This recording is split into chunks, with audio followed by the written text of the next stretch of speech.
Hello everybody, how are you? We're here in the endless expanse of night, traveling through Ohio to Columbus and taking the opportunity to share several videos about communities in Ohio, things you may have never known, things I didn't know.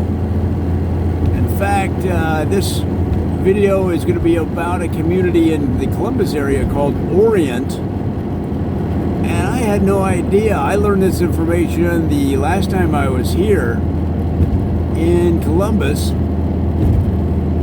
I was having breakfast at a famous breakfast restaurant, and my waitress said, "You know, I heard you talking on the phone about your video series. Why don't you do a thing on Orient, Ohio?" And of course, having lived in Columbus, I knew of Orient. I said, of course, that's a good idea.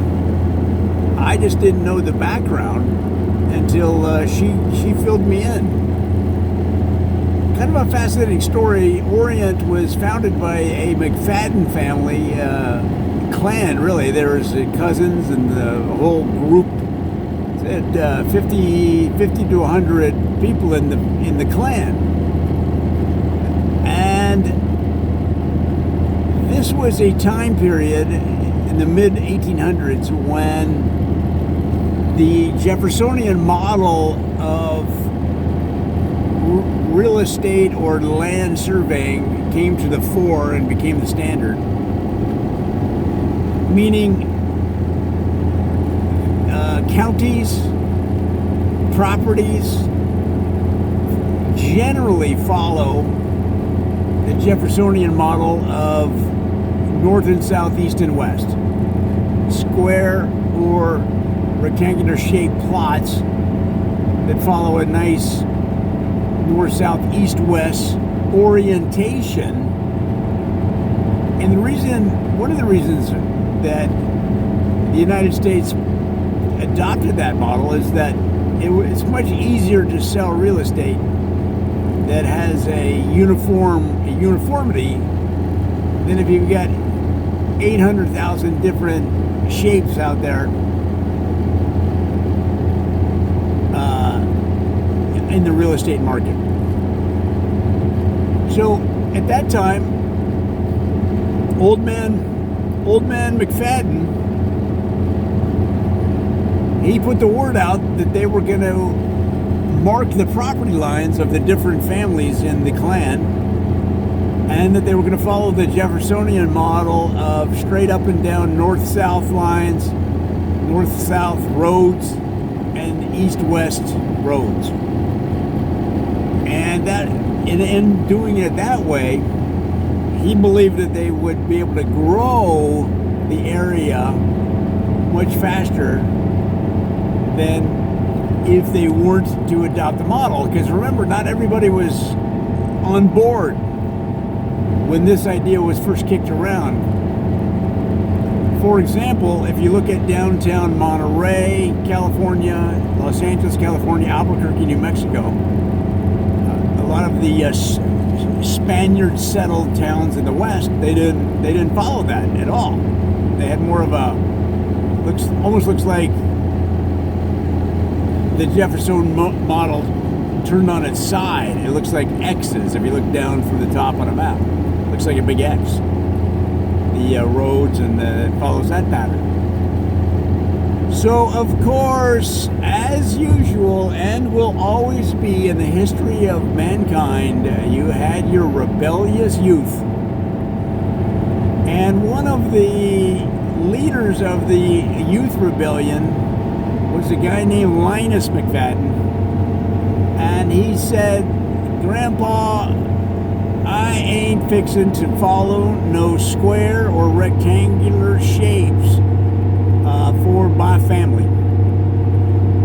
I want to orient the land that I've been allocated along the riverbanks."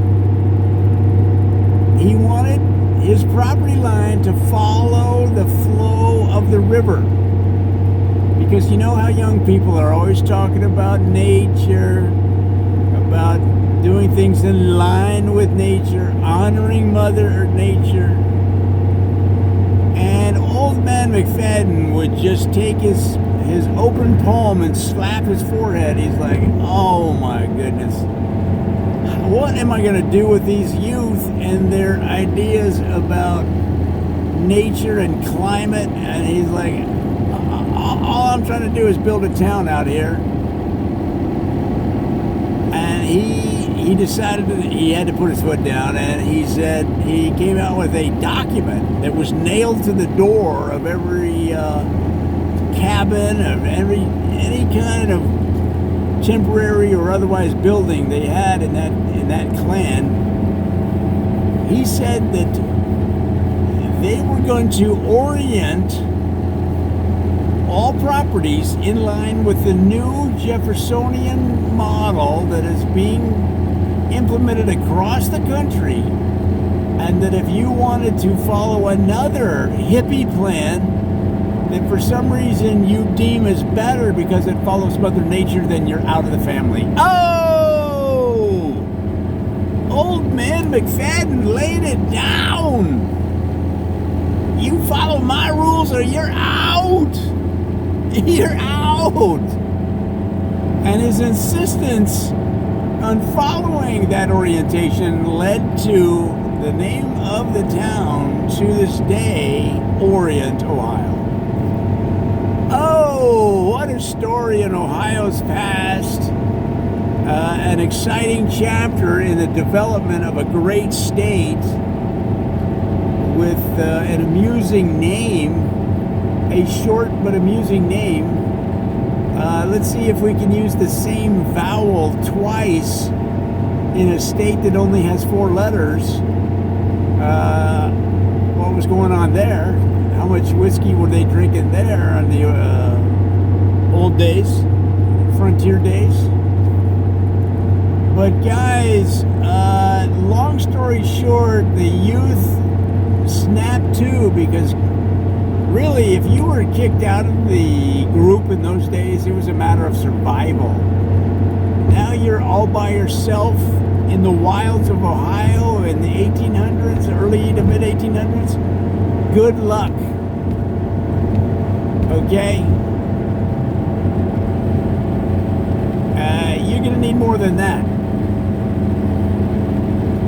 So, line is snapped to, and everything lined up just as the old man said it would. And Orient, Ohio is one of the neatest, nicest communities you'll ever see today because of that insistence and dominance by old man McFadden. Guys, that's our look at another great community in central Ohio. It's Orient.